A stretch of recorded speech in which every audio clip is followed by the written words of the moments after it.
everyone. We are the group 9 with my group mates, starting with me, Gina Angie Rosas, followed by Justin Dinolan, Milan Emilian, and Lady Jing Manzanades, and Dave Katubi. So today, I'll be presenting about Quality Functions Development, or simply as QFD. So first, let's understand what QFD actually is. So QFD is a structured process that helps businesses focus on what their customers really want, instead of just designing products based on what engineers or managers think is good. QFD makes sure the customer's voice is heard right from the start. So QFD, it was first developed by Yoji Akao in 1966 in Japan, and the first company to implement it was Mitsubishi in 1972. Later, companies like Toyota, Xerox, and Ford also started using because it proved to be very effective. So now, what are the benefits of using QFD? So first, it's customers driven. QFD helps businesses gather real customers' feedback and organize it carefully. They use tools like the Pareto diagram to prioritize what's most important so that resources are spent wisely. Second, it reduces implementation time.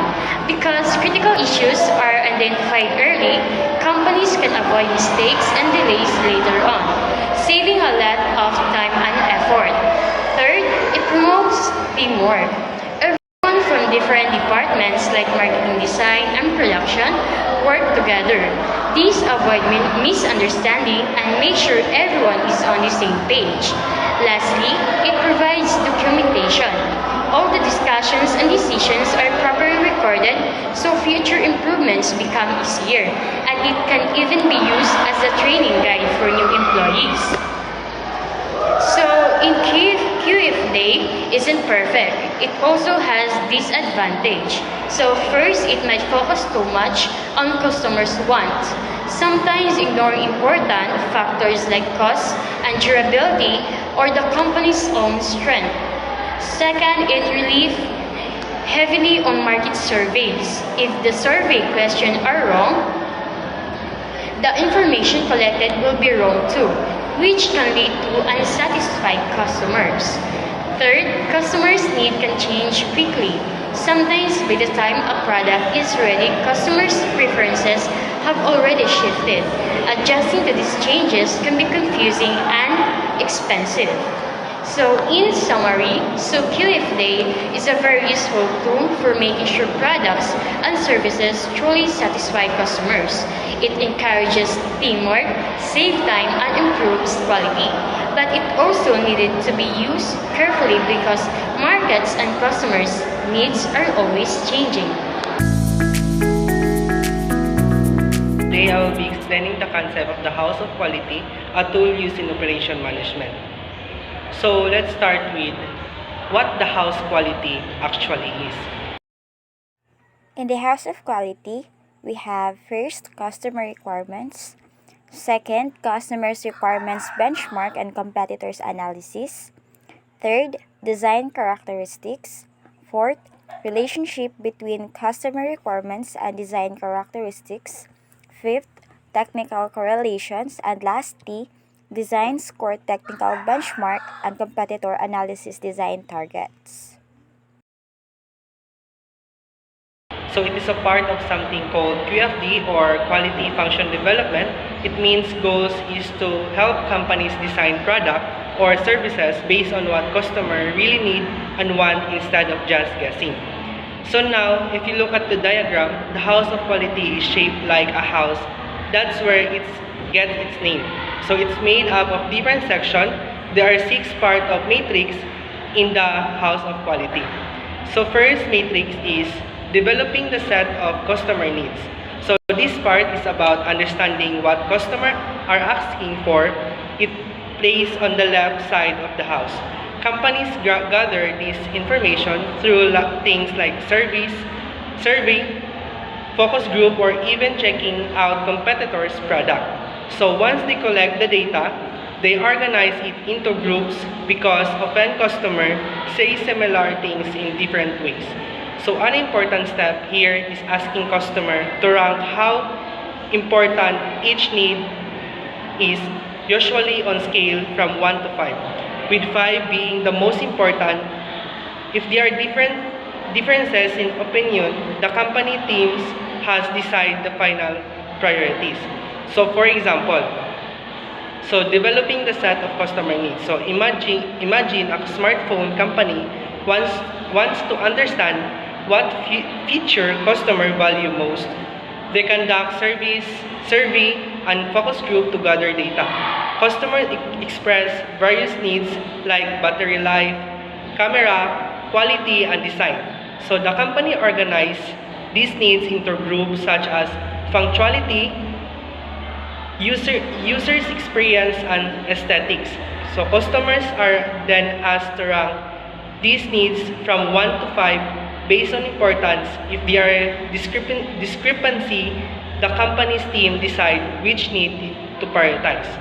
So the next matrix is matrix 2, benchmarking. So after knowing what customer want, companies needs to check how will they and their competitors are meeting these needs. So they compare their products' performance with others in the market again using a 1 to 5 scale. This way they know where they are doing well and where they need to improve the competition. So example, smartphone are identifying customer needs. The company benchmark its product against competitors. So they evaluate factors like battery life, camera, resolution, and build quality using a 1 to 5 scale. This comparison reveals where their product excels and where improvement are needed to perform competitors in the market. So the House of Quality helps companies stay focused on the customer needs and be smarter about designing product that people actually want. Matrix 1 is about finding out what customers want, and Matrix 2 is about measuring how well their competitors are doing. And now let's move forward to Matrix 3. So Matrix 3 is all about selecting the technical requirements or simply the house. It explains how the company plans to respond to what the customer needs. And these aren't the final designs yet, but they are measurable characteristics like strength, speed, discount rates, or product features. The goal is to make sure that each requirement directly connects to what the customer actually cares about.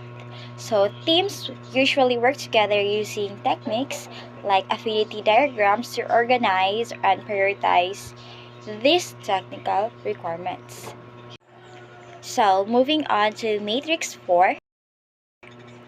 So this is where we evaluate the relationship between the what's and the hows.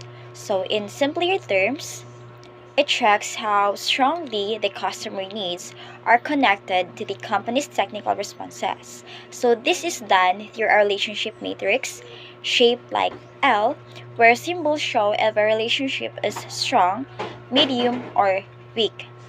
So it is interesting that in most areas, only about 15% of the boxes show a strong connection. Means that not every technical requirement links to every customer needs. So if a row of column is empty, it signals something might or necessary, so term how it carefully. And finally, we have Matrix 5. So this matrix studies how the technical requirements affect each other. So some requirements support each other positively while others might clash. So by identifying these relationships early, companies can make better trade-offs and avoid building a product that either doesn't meet customer needs or is it too costly to fix later. Today, I'll be presenting about Matrix 6, selecting the decision targets of the house or selecting the decision targets of the house or simply the design targets. So first, what are design targets? Design targets help us figure out how much of a feature we need to meet customer needs. For example, if customers want lower prices, we don't just say lower. We have to decide how much lower the price should be. Now, the design targets are made up of three parts. First is technical priorities. This is where the company decides which technical requirements are the most important and how much focus each one should get. Second is technical benchmarking. This step is about comparing our product to our competitors. It helps us see if we are ahead, behind, or just about the same compared to others in the market. And third is design targets themselves. Here, the company sets clear goals for the design team.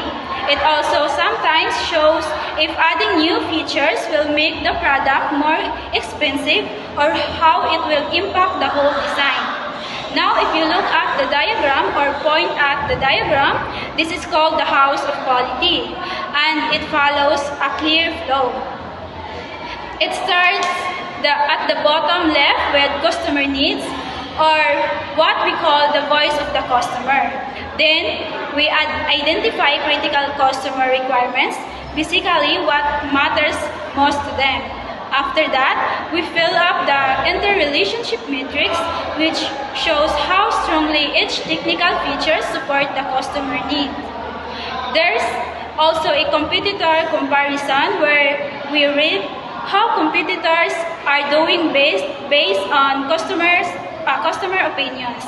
On the roof, we have the correlation matrix. This checks how the technical features affect each other, whether they support or conflict. Finally, after all of that, we set the process targets, meaning the exact numbers or goals the company will aim for.